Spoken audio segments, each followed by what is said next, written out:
Hello everyone, welcome to learner B. I am Shivani Chauhan. इस video में हम लोग देखेंगे क्लास 7th हिस्ट्री की बुक का chapter 4 the Mughal empire. Ruling as large a territory as Indian subcontinent with such a diversity of people and culture was extremely difficult task। ठीक है, अब देखिए इंडिया बहुत ही बड़ा देश है। पहले इंडिया में बांग्लादेश भी, पाकिस्तान भी और बहुत सारा रीजन आता था। तो इतने बड़े इलाके को, इतने बड़े एरिया पे राज करना किसी भी राजा के लिए काफ़ी मुश्किल काम था। सच अ डाइवर्सिटी ऑफ पीपल, अलग अलग धर्म, अलग अलग जातियाँ, अलग अलग कल्चर फॉलो करने वाले, अलग अलग भाषा बोलने वाले लोग यहाँ पर रहते हैं। ठीक है, तो मिडिल एजेस से ही और आज भी बहुत ही टफ काम है इतने बड़े देश पे अपना राज चलाना, है ना। तो quite in contrast to their predecessors वो लोग होते हैं जो पहले आते हैं। तो मुगल से जो लोग पहले आए थे उन्होंने काफ़ी बड़ा एम्पायर बना लिया था, मगर वो बहुत ही छोटे टाइम के लिए बना पाए थे। मतलब मुगल से पहले जो भी दिल्ली सल्तनत के बादशाह कह लीजिए आप लोग, या राजा कह लीजिए, है ना। तो जैसे कि वो थे तोमर्स थे, फिर चौहान्स आए, फिर उसके बाद काफ़ी सारे आए, तुगलक्स आए। वो लोग मतलब उन्होंने काफ़ी सारे एरिया पर राज कर लिया था, बट बहुत ही थोड़े टाइम के लिए कर पाते थे। मगर ये जो मुगल्स थे ना, इन्होंने बहुत बड़े इलाके पे, बहुत बड़े एरिया पे इंडिया के और बहुत ही लंबे समय तक राज किया था। From the later half of the 16th century के बाद के टाइम से उन्होंने अपना जो किंगडम है ना वो काफ़ी ज़्यादा बढ़ा लिया था। आगरा, दिल्ली, ठीक है, इसमें पूरा एक्सपैंड कर लिया था, अच्छे से फैला लिया था।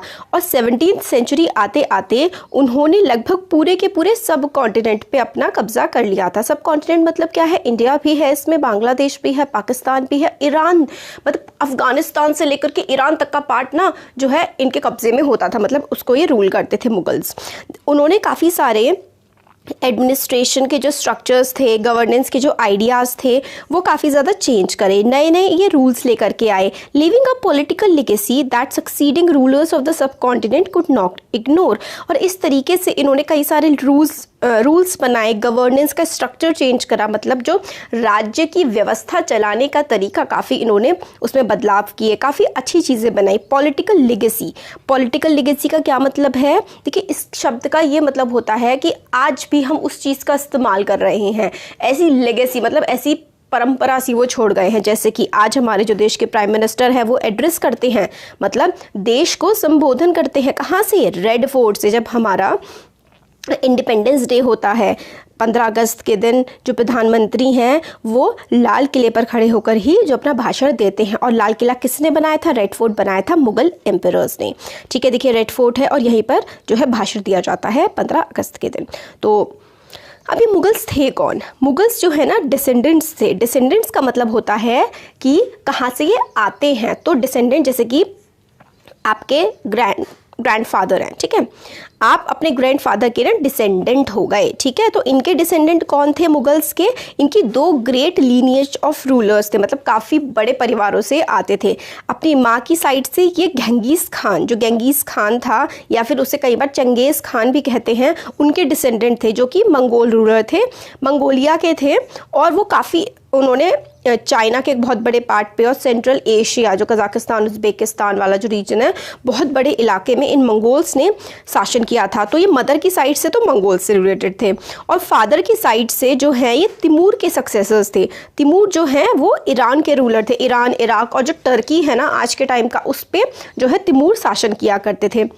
मुगल्स जो है ना, उन्हें मुगल्स कहलाना पसंद नहीं था, क्योंकि मुगल्स या फिर मंगोल उन्हें अपने मंगोल डिसेंट की याद दिलाता था। क्योंकि गेंगीस खान जो है ना वो एसोसिएटेड था मैसाकर्स से। मैसाकर्स होते हैं कि नरसंहार कर दिया, बहुत ज़्यादा लोगों को उसने, गेंगीस खान ने मारा था, बहुत ही ज़्यादा प्रताड़ित किया था बहुत लोगों को। तो उनको मंगोल्स बोला जाता था ना, या फिर मुगल्स बोला जाता था, तो उनको अच्छा नहीं लगता था। वो खुद को चाहते थे। और एक और भी चीज़ थी कि उज़्बेक्स जो है मंगोल्स के कंपैटिटर हुआ करते थे।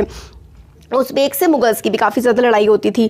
ठीक है, on the other hand Mughals जो है ना वो खुद को किससे रिलेट करना चाहते थे? वो खुद को रिलेट करना चाहते थे तैमूर से। तिमूर से आपको कुछ और याद आया होगा ना, है ना? कटरीना कैफ का बेटा, सॉरी कटरीना कैफ का नहीं, करीना कपूर का बेटा, सॉरी। हाँ, तो तिमूरिद एंसेस्ट्री, मतलब जो तिमूर था ना उसने काफ़ी ईरान पे भी राज किया, इराक पे भी राज किया और टर्की पे भी राज किया और दिल्ली पर भी। उसने दिल्ली को भी अपने कब्जे में लिया था 1398 पे। तो दिल्ली पे वो आज शासन कर रहे थे मुगल्स तिमूर की वजह से, ठीक है। तो they celebrated their genealogy pictorially. Genealogy का मतलब होता है कि अपने परिवार का पूरी की कहाँ से, आपके परदादा, उसके पहले, उनके पहले, फिर आप आ गए, इस तरीके से पूरी की पूरी जीनियोलॉजी होती है। वो ना इसको ना पिक्चर में दिखाते थे।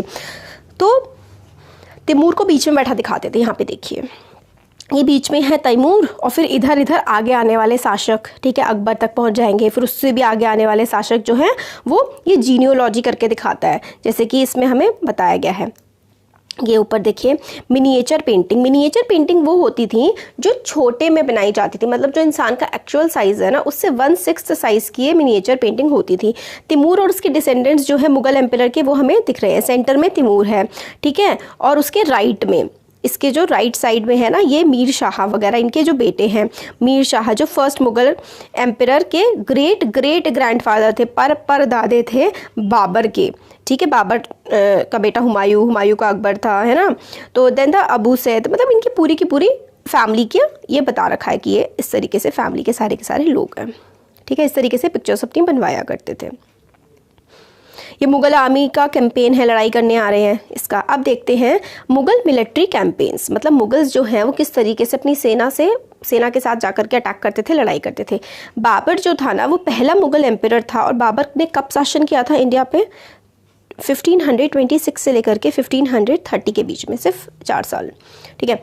तो बाबर पहला मुगल एम्परर था जिसने फरगना का थ्रोन जो है, फरगना एक जगह है, उसने एक्सीड कर लिया था, मतलब फरगना के तख्त पे वो काबिज हो गया था, ये समझिए राजा बन गया था, ठीक है। इन 1494 जब वो सिर्फ और सिर्फ 12 साल का था, मगर उसको अपना वो इलाका फरगना छोड़ करके जाने के लिए मजबूर कर दिया मंगोल्स ने, ठीक है। मंगोल्स ने, उज़्बेक्स ने उनको वहाँ से निकाल दिया बाबर को, ठीक है। आफ्टर ईयर्स ऑफ वेंडरिंग मतलब कई सालों तक घूमते घूमते उसने काबुल पे कब्जा कर लिया 1504 में। और 1526 ये डेट काफ़ी इंपॉर्टेंट है आपके लिए, क्योंकि 1526 में जो है पानीपत की लड़ाई हुई थी। किसके बीच में पानीपत की लड़ाई हुई थी? सुल्तान ऑफ दिल्ली जो कि इब्राहिम लोदी था, ठीक है, at Panipat and captured Delhi and Agra. तो बैटल ऑफ पानीपत हुई थी, ठीक है, पानीपत की लड़ाई हुई थी इब्राहिम लोदी, ठीक है, लोदी के बीच में और बाबर के बीच में, बाबर और लोदी के बीच में बैटल ऑफ पानीपत हुई थी 1526। और जो आपकी मूवी है ना पानीपत, वो दूसरी बैटल है, वो थर्ड बैटल ऑफ पानीपत है, मराठास के बीच में और जो अफगान रूलर के बीच में हुई है ना वो थर्ड है, ये वाली फर्स्ट थी, ठीक है। तो बाबर और लोदी के बीच में पहली बैटल ऑफ पानीपत हुई थी, मतलब पानीपत की लड़ाई 1526 में। अब टेबल 1 देखिए, chart some of the major campaigns of the Mughal. तो टेबल 1 हम लोगों को यहाँ पे दिखता है, हमें पता लगता है कि इसमें से कि कहाँ कहाँ पर इन्होंने कैंपेन चलाए थे, कहाँ कहाँ इन्होंने जाकर के जंगें लड़ी थी या फिर लड़ाइयाँ करी थी। तो इसमें हमें पता लगता है इनके मेजर कैंपेन्स के बारे में। तो स्टडी हम इनको केयरफुली करेंगे तो हम लोग को समझ में आ जाएगा, ठीक है। Relation between the Mongols and Ahoms के बारे में, सिक्स के बारे में, ठीक है, ये सब हम लोग आगे वाले आने चैप्टर्स में पढ़ेंगे। अब देखिए यहाँ से इंपॉर्टेंट चीज़ आती है, इंपॉर्टेंट तो वो भी था, अब मतलब ये वाला जो पार्ट है ना, ये इतना इंपॉर्टेंट नहीं है यहाँ से।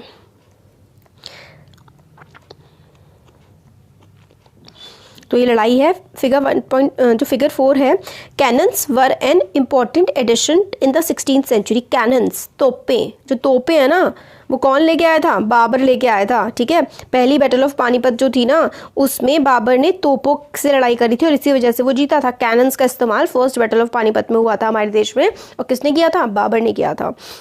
गन पाउडर जो है टेक्नोलॉजी थी जो इंडिया में लाई गई थी कब? 14th सेंचुरी में, ठीक है। गन पाउडर 14th सेंचुरी में इंडिया में लाया गया था। Firearms were used for the first time in the region such as Gujarat, Malwa and Deccan and was used by Babur in early 16th century. तो ये वाली चीज़ जो है ना साइड में, ये बहुत इंपॉर्टेंट है।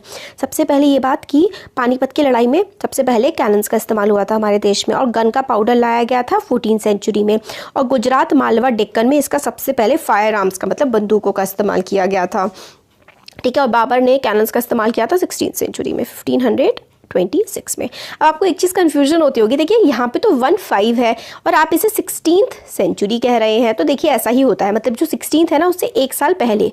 क्यों? क्योंकि 16th सेंचुरी चल रही है ना, अब जैसे कि आज जो चल रहा है क्या है 2020 है, मगर सेंचुरी कौन सी है 21st सेंचुरी। तो आप इतना अगर आपको समझ में नहीं भी आता है तो 21st सेंचुरी है, मगर यहाँ पे क्या होता है जो साल चल रहा होता है ना उसको एक पीछे करके हम लोग लिखते हैं। ठीक हो गया, क्योंकि हम लोगों ने 0 से स्टार्ट किया था ना, इसलिए after the death of Jesus Christ उसके हिसाब से। अब आता है देखिए Mughal emperors, major campaigns and events, इनके जो मेजर कैंपेन्स रहे हैं उनके बारे में। बाबर का जो इंडिया में रहा था वो 1526 से 1513 की एज नहीं है, 4 साल के नहीं, ये इंडिया में जब इनके कैंपेन हुए थे उसके बारे में है। तो 1526 में लोधी को इन्होंने हरा दिया था अपने अफगान सपोर्टर्स की and his Afghan supporters at Panipat. ठीक है, तो लोधी के अफगान सपोर्टर्स को, और आप समझ लीजिए लोधी को हरा दिया था बाबर ने 1526 में। 1527 में इन्होंने राणा सांगा को हरा दिया था। ठीक है, कहाँ पर, खानुआ में। 1528 तो 26, 27, 28 लगातार हर साल लड़ाई चल रही है। इसने क्या किया था, फिर से राजपूत जो थे चंदेरी के राजपूतों को हरा दिया था और आगरा और दिल्ली पर अपना कंट्रोल जमा लिया था अपनी डेथ से पहले। तो इंपॉर्टेंट है इसकी सारी की सारी लड़ाइयाँ। 26 में इसने इंडिया में आ गया था, पानीपत की लड़ाई में लोधी को हराया था। 27 में राणा सांगा को हराया था और खनुआ पे हराया था। फिर 1528 में चंदेरी के राजपूतों को हराया था और दिल्ली और आगरा पे कब्जा कर लिया था। फिर आता है हुमायूं। हुमायूं किसका बेटा था, बाबर। अब हुमायूं का रूल चलता है पहले 10 साल और फिर उसके बाद हार जाता है ये। फिर उसके बाद 1555 से लेकर के 1556 1 साल के लिए फिर इसकी डेथ हो जाती है। तो Humayun divided his inheritance according to the will of his father. तो हुमायूं ने मतलब जैसे बाबर चाहते थे उस तरीके से अपनी विल को बंटवारा कर दिया था, मतलब प्रॉपर्टी का बंटवारा कर दिया था उस हिसाब से। क्योंकि इसमें ना इस्लाम में क्या होता है कि सारे के सारे बेटों में बराबर बराबर प्रॉपर्टी बंटती है इस तरीके का। तो उसके हर ब्रदर को अलग अलग प्रोविंसेस दी गई थी, मगर इनके जो ब्रदर थे ना जिनका नाम था Mirza Kamran, ambition of his brother Mirza Kamran weakened Humayun cause against Afghan competitors. ठीक है, तो ये चाहता था कमरन जो भी है ये कि ये कब्जा कर ले ज़्यादा से ज़्यादा एरिया पर। तो अफगान कंपेटिटर्स से इस वजह से क्या हुआ था, हुमायूं हार गया था। शेर खान डिफीटेड हुमायूं एट चौसा। ठीक है, तो चौसा में शेर खान ने हुमायूं को हरा दिया था और कन्नौज में भी हरा दिया था, forcing him to flee to Iran. तो मतलब इसको शेर खान ने इसको हुमायूं को कई बार हरा दिया, 2 बार हरा दिया। तो अब हुमायूं कहाँ भाग गया, अब हुमायूं ईरान भाग गया था। ठीक है, in Iran Humayun received help from Safavid Shah. तो अब आपको ये भी, ठीक है, ये क्रोनोलॉजी है, आपको थोड़ा बस आइडिया होना चाहिए कि ये हार गया था शेर खान से तो ये ईरान चला गया। ईरान में सफाविद शाह थे, उससे इसे मदद मिली और इसने दिल्ली पर फिर से कब्जा कर लिया 1555 पर। तो देखिए 1555 है ना। और फिर अगले ही साल अपनी बिल्डिंग में कहते हैं कि लाइब्रेरी की सीढ़ी पे चढ़ रहा था, उसकी वजह से गिर गया और डेथ हो गई। तो दिल्ली में एक लाइब्रेरी में इसकी डेथ हो गई थी। फिर जो ग्रेटेस्ट रूलर थे ना मुगल एम्पायर के वो थे अकबर, और ये कब तक रहे थे, इनका जो शासन चला था वो 1556 से लेकर के 1602 तक इनका शासन चला था। Akbar was 13 year old when he become emperor. 13 साल की उम्र में एम्परर बन गए थे और इनका जो काल है ना वो 3 भागों में डिवाइड करके हम लोग पढ़ते हैं। तो 1556 से लेकर के 1570 तब तो ये बच्चे ही थे। अकबर जो है ना become independent of regent Bairam Khan, मतलब जो इनके रेजेंट थे जिनके कंट्रोल में रहते थे पहले उनसे ये इंडिपेंडेंट हो गए, और other members of his domestic staffs. ठीक है, मिलिट्री कैंपेन्स इन्होंने चलाने अपने स्टार्ट कर दिए थे सूरीज के खिलाफ और अफगान्स के खिलाफ, और नेबरिंग किंगडम्स मालवा और गोंडवाना के खिलाफ इन्होंने, मतलब सूरीज के खिलाफ भी चलाए, ठीक है, अफगान्स के खिलाफ भी चलाए, मालवा के खिलाफ भी, गोंडवाना के खिलाफ भी इन्होंने काफ़ी सारे कैंपेन्स चलाए थे to suppress the revolt of his half brother Mirza Hakim and Uzbeks. और इनके जो हाफ ब्रदर थे मिर्ज़ा हाकिम, हाफ ब्रदर का मतलब होता है तो जैसे कि फादर वही हैं और मदर कोई और है। ठीक है, तो हाफ ब्रदर इनके मिर्ज़ा हाकिम के खिलाफ भी मतलब वो जो इनके खिलाफ रिवोल्ट करे तो उसको भी इन्होंने दबाया था। उज़्बेक्स के खिलाफ भी लड़ाई करी थी। ठीक है, और सिसोदिया कैपिटल ऑफ चित्तौड़ को इन्होंने सीज कर लिया था। तो चित्तौड़ की जो सिसोदिया कैपिटल थी ना, सिसोदियाज मतलब राजपूत थे, इनकी जो चित्तौड़ का कैपिटल थी उनको इसने अपने कब्जे में ले लिया था, और रणथंभौर को भी इन्होंने अपने कब्जे में ले लिया था अकबर ने। ठीक है, तो ये हो गया। फिर 1570 से लेकर के 1585 मिलिट्री कैंपेन्स, मतलब आर्मी भेजी गई गुजरात में और फिर उसके बाद बिहार में, बंगाल में, उड़ीसा में। तो आप देख रहे हैं कि कितनी गजब तरीके से पूरे देश पर कब्जा करे जा रहे हैं। देश को जीते जा रहे हैं। फिर रिवोल्ट ऑफ मिर्ज़ा हाकिम, फिर से रिवोल्ट ऑफ मिर्ज़ा हाकिम और फिर दबा दिया गया था। फिर आगे आता है 1585 से लेकर के 1605 का time, expansion of Akbar empire, Akbar का एम्पायर फैल रहा था, कैंपेन्स लॉन्च। अब आपको लग रहा होगा इतनी सारी डेट्स वगैरह, इतनी सारी चीज़ें कैसे याद रहेंगी, तो देखिए आपको डेट्स वगैरह ज़्यादा याद नहीं करनी है, आपको सिर्फ मेजर इवेंट्स देखनी है कि इसने सबसे पहले कहाँ पर कब्जा करा, ठीक है, अफ़गान को हराया, सूरीस को हराया, ठीक है, गोंडवाना को भी हरा दिया ये। फिर उसके बाद इन्होंने चित्तौड़ पे कब्जा कर लिया, रणथंभौर पे कब्जा कर लिया। सिर्फ जगहों के नाम याद कर लीजिए आप कि गुजरात पे भी, बिहार, बंगाल में भी कब्जा कर लिया। फिर उसके बाद अकबर ने और अपनी एम्पायर बढ़ाई और नॉर्थ वेस्ट में कांदाहर अफगानिस्तान वाले रीजन को भी सीज कर लिया। सफ़ाविद ईरान के थे ना, जिन्होंने इनके ग्रैंडफादर की हेल्प करी थी, उनको भी इन्होंने सत्ता से हटा दिया।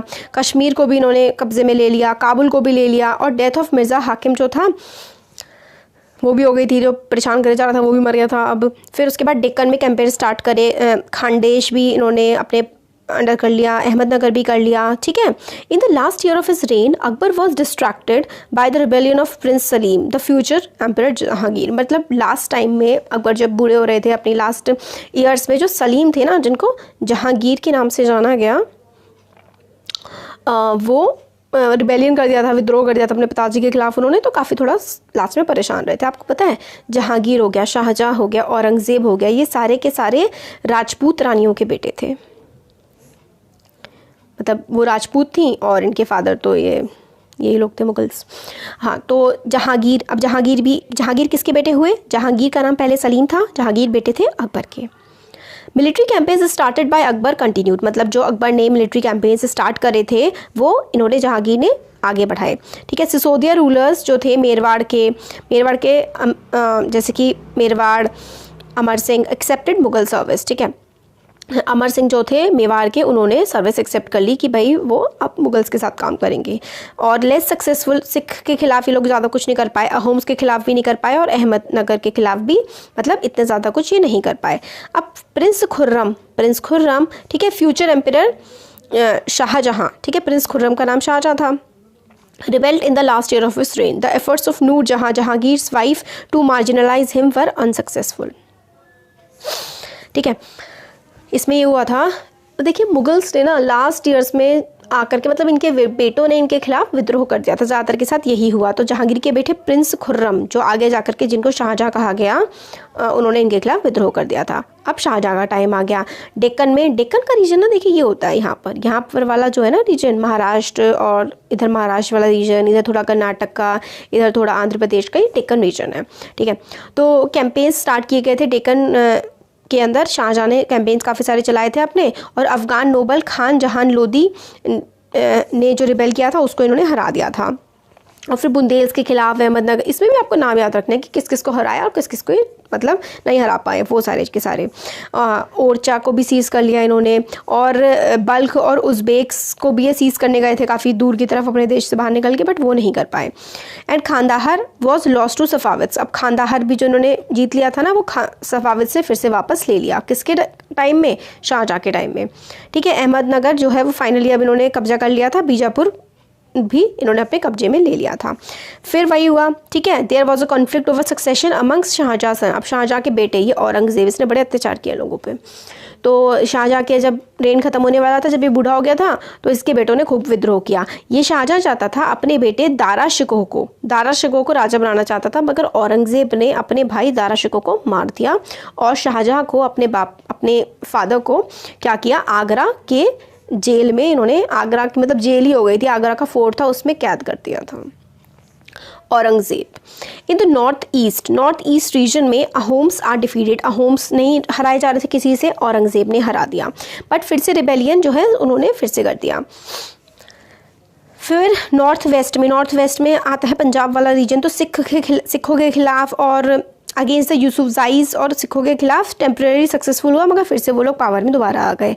मुगल्स जो है इंटरवेंशन करने लगे थे काफ़ी ज़्यादा इंटरनल पॉलिटिक्स में, किसके, राठौड़ राजपूत्स के, ठीक है।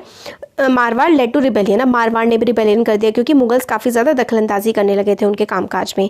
कैंपेन्स और मराठास के खिलाफ शिवाजी को इन लोगों ने, औरंगज़ेब ने कुछ समय के लिए जो है कैद में रख लिया था। स्टार्टिंग में तो ये लोग सक्सेसफुल हुए मुगल्स मराठास के खिलाफ, पर धीरे धीरे शिवाजी तो आपको पता ही है कि कितने मतलब ब्रिलियंट वॉरियर थे, तो वो निकल के चले गए थे और फिर काफ़ी ज़्यादा इनको, औरंगज़ेब को, मुगल्स को परेशान किया और मुगल्स का शासन नहीं होने दिया था उन्होंने महाराष्ट्र वाले रीजन में। बट औरंगज़ेब ने काफ़ी ज़्यादा इंसल्ट की थी शिवाजी की, ठीक है। Who escaped from Agra, declared himself as independent king and resumed his campaign against the Mughals. फिर मतलब निकल गए थे आगरा के फोर्ट से शिवाजी और इन्होंने मुगल्स के खिलाफ लड़ाई करनी शुरू कर दी थी। और प्रिंस अकबर जो इनके बेटे थे, अब देखिए आप पूरा सेम पैटर्न चल रहा है। अकबर के बाद से ना जितने भी जिसके बच्चे हुए हैं सब ने अपने फादर के खिलाफ रिबेलियन किया है। तो ये प्रिंस अकबर थे, प्रिंस अकबर ये अलग है, ये औरंगज़ेब के बेटे हैं, ठीक है। तो प्रिंस अकबर ने भी क्या किया, औरंगज़ेब के खिलाफ रिबेलियन कर दिया and received support from the Marathas ने प्रिंस अकबर का सपोर्ट किया और he finally fled to Safavid Iran, और फिर फाइनली जो है सफाविद ईरान में चला गया था ये प्रिंस अकबर। अब अकबर का रिबेलियन जब था औरंगज़ेब के खिलाफ, तो इसने क्या किया, अपनी आर्मीज़ को डेक्कन सुल्तान्स की तरफ भेज दिया। बीजापुर को इसने अनेक्स कर लिया और गोलकोंडा को भी, बीजापुर और गोलकोंडा को अपने कब्जे में ले लिया। अनेक्स का मतलब होता है कब्जा कर लेना, ठीक है। तो 1698 में औरंगज़ेब ने पर्सनली जो है डेक्कन को मैनेज किया क्योंकि वो मराठास से बहुत ज़्यादा चिढ़ चुका था। मराठास गुरिल्ला वॉरफेयर कर रहे थे। गुरिल्ला वॉरफेयर में होता है कि रात में अटैक किया, दिन में भाग गए, तो पकड़ भी नहीं पाते थे और भाग जाते थे। मुगल्स को इस तरीके से काफ़ी परेशान किया मराठास ने। तो Aurangzeb also had to face the rebellion, और मतलब औरंगज़ेब वहाँ पे मराठास से परेशान था, ठीक है। मराठास चैन नहीं लेने दे रहे थे। दूसरी तरफ सिख काफ़ी ज़्यादा रिबेलियन कर रहे थे। फिर जाट हो गए, सतनामी हो गए, अहोम्स हो गए, हर तरफ दिक्कत चलती रही। अब औरंगज़ेब के बाद ना मुगल्स में कोई भी पावरफुल राजा नहीं रहा है, ठीक है। उसके बाद इसके जितने भी बेटे हुए सब में आपस में लड़ाइयाँ ही होती रहती थी इनके वहाँ पे, ठीक है। अब हम आगे बढ़ते हैं। Military campaigns under Akbar and Aurangzeb. Akbar और औरंगज़ेब ने कहाँ देखिए कितने बड़े इलाके पर राज किया था। तो मुगल ट्रेडिशन ऑफ सक्सेशन का मतलब होता है कि राजा कौन बनेगा, किस तरीके से ये चीज़ डिसाइड की जाती थी। तो Mughals did not believe in the rule of primogeniture. इसका मतलब होता है प्रीमोजेनेचर का कि सबसे बड़ा सन जो है वो फादर की सारी प्रॉपर्टी को ले लेगा, मगर ये लोग क्या करते थे, ये कॉपर्सनरी इनहेरिटेंस का मतलब ये आपको वर्ड याद रखने हैं। प्रीमोजेनेचर का मतलब होता है कि राजा का सबसे बड़ा बेटा सारी की सारी सत्ता को ले लेगा, मगर जो ये मुगल्स की तिमोरिद कस्टम था कि सारे बेटों में बराबर बांटी जाएगी जायदाद, वो होता था कॉपर्सनरी इनहेरिटेंस, ठीक है, और division of inheritance among all the sons. तो फॉलो द हाईलाइटेड पैसेज। अब हम टेबल 1 वगैरह देखेंगे, इसमें कुछ नहीं है। तो आपको क्या लगता है कौन सा फेयर होता है, प्रोमोजेनेचर या फिर कॉपर्सनरी? वैसे फेयर तो यही होता है मगर ढंग से होना चाहिए ना। हाँ, तो ये जैसे मैं आपको बताई थी कि काफ़ी सारी मुगल जो राजकुमारियाँ थी, राजपूत राजकुमारियों से मुगल्स ने शादी करी थी। तो Mughal marriages with Rajputs. Mother of Jahangir जो थी वो कौन थी, कछवाहा डायनेस्टी की प्रिंसेस थी। Daughter of Rajput ruler Amber, ठीक है। जयपुर के पास जो थे जहांगीर जो थे उनकी माँ भी एक राजपूत प्रिंसेस थी। शाहजहां की मदर भी was a Rathore princess, daughter of Rajput ruler, ठीक है, ऑफ मारवाड़ जोधपुर। अब आता है Mughal relations with other rulers. Mughals के बाकी सारे रूलर्स के साथ कैसे रिश्ते थे। तो टेबल 1 पे हम लोग अगर फिर से जाएं तो टेबल 1 वही जो हमने अच्छे से पढ़ा था ना, ये वाला देखिए, ये टेबल 1 है ना। देखिए आपने कैंपेन्स देखिए, ये राणा सांगा के साथ इन्होंने लड़ाई करी है, फिर राजपूत चंदेरी राजपूतों के साथ लड़ाई करी है, फिर इसके बाद है ना। तो मगर ये लोग क्या करते थे ना, ये लोग लड़ाई तो करते थे मगर किसी को ह्यूमिलिएट नहीं करते थे, मतलब बेइज्जती नहीं मारते थे किसी की। आपने नोटिस किया जैसे इसमें कि कॉन्स्टेंटली फाइट कर रहे हैं ये लोग, है ना। But as Mughals become powerful many other rulers also join them voluntarily. इन्होंने काफ़ी सारों पर तो अटैक किया, बट ये इतने पावरफुल हो गए कि काफ़ी सारे रूलर्स इनसे डर गए और कह दिया कि ठीक है, हम आपकी अथॉरिटी मानते हैं और हमें अपने राज्य पे राज करने दीजिए और हम आपको गिफ्ट्स ट्रिब्यूट्स वगैरह भेजते रहेंगे। Rajputs are a good example of this. Many of them married their daughters into Mughal families and received high position but many resisted as well. काफ़ी सारे राजपूतों ने तो अपनी बेटियों की शादियाँ इनसे कर दी, और मगर काफ़ी सारे लोग जो हैं वो रजिस्ट करा उन्होंने कि हम नहीं करेंगे अपनी बेटियों की शादियाँ, हम लोग तुम लोग के सामने नहीं झुकेंगे। सिसोदिया राजपूत जो थे मेवाड़ के refuse to accept the Mughal authority for a long time. जो सिसोदिया राजपूत थे ना मेवाड़ के, उन्होंने काफ़ी लंबे समय तक मुगल अथॉरिटी को एक्सेप्ट नहीं किया। Once defeated however they were honourably treated by the Mughals given their land यानी कि वतन बैक्ड एज असाइनमेंट्स, ठीक है, जागीर। तो इन्होंने हरा दिया था इनको सिसोदिया राजपूत को, मगर बेइज्जती नहीं करी, इनका सारा का सारा लैंड वापस इनको दे दिया और ये कहा कि बस आप हमारे अंडर आते हैं, अब आप हमारे क्या हो गए, अब आप हमारे जागीरदार हो गए, ये हमारी ज़मीन है, इसकी रखवाली आप करिए। तो पूरे मतलब सम्मान दिया इन्होंने हराने के बाद भी। Careful balance between defeating but not humiliating their opponent enabled the Mughals to extend their influence over many kings and chieftains। तो मतलब इनकी जो रणनीति थी ना कि हरा तो देते थे मगर इज्जत देते थे, हराने के बाद भी उनको ह्यूमिलिएट परेशान नहीं करते थे। इसकी वजह से इनका जो शासन है वो काफ़ी और ज़्यादा फैलता गया। और औरंगज़ेब ने क्या गलती करी, उन्होंने बेइज्जती करी थी, काफ़ी ज़्यादा ह्यूमिलिएट किया था शिवाजी को, इसलिए फिर मराठास ने मुग़ल एम्पायर को ही ख़त्म कर दिया। मतलब ख़त्म किया, बहुत ही ज़्यादा बुरी तरीके से इनको परेशान कर दिया था। मगर पहले के मुगल्स क्या करते थे, हरा देते थे मगर बेइज्जती नहीं करते थे, इज्जत के साथ उस लैंड को वापस करते थे और कहते थे कि अब तुम हमारे जागीरदार हो और इस ज़मीन से हमें रेवेन्यू दोगे तुम बस, ठीक है, मगर बेइज्जती नहीं करते थे। तो इसी वजह से इनका शासन काफ़ी ज़्यादा फैल गया था। बट वही था कि बैलेंस बनाना आसान नहीं था। मुगल्स जो औरंगज़ेब थे उन्होंने इंसल्ट कर दी थी शिवाजी महाराज की और इसकी वजह से मुगल अथॉरिटी को काफ़ी ज़्यादा दिक्कत हुई थी। अब आता है मनसबदार्स एंड जागीरदार्स। वीडियो काफ़ी बड़ा हो गया, 25 मिनट का हो गया, 1 घंटे से भी ज़्यादा का हो जाएगा अगर इसी वीडियो में कंप्लीट करेंगे चैप्टर तो अब नेक्स्ट वीडियो में देख लेते हैं हम लोग। कैसा लगा ज़रूर बताइएगा, अच्छा लगा तो लाइक करिए, चैनल को सब्सक्राइब करिए, अपने फ्रेंड्स के साथ भी ज़रूर से शेयर करिए, ठीक है। Thank you.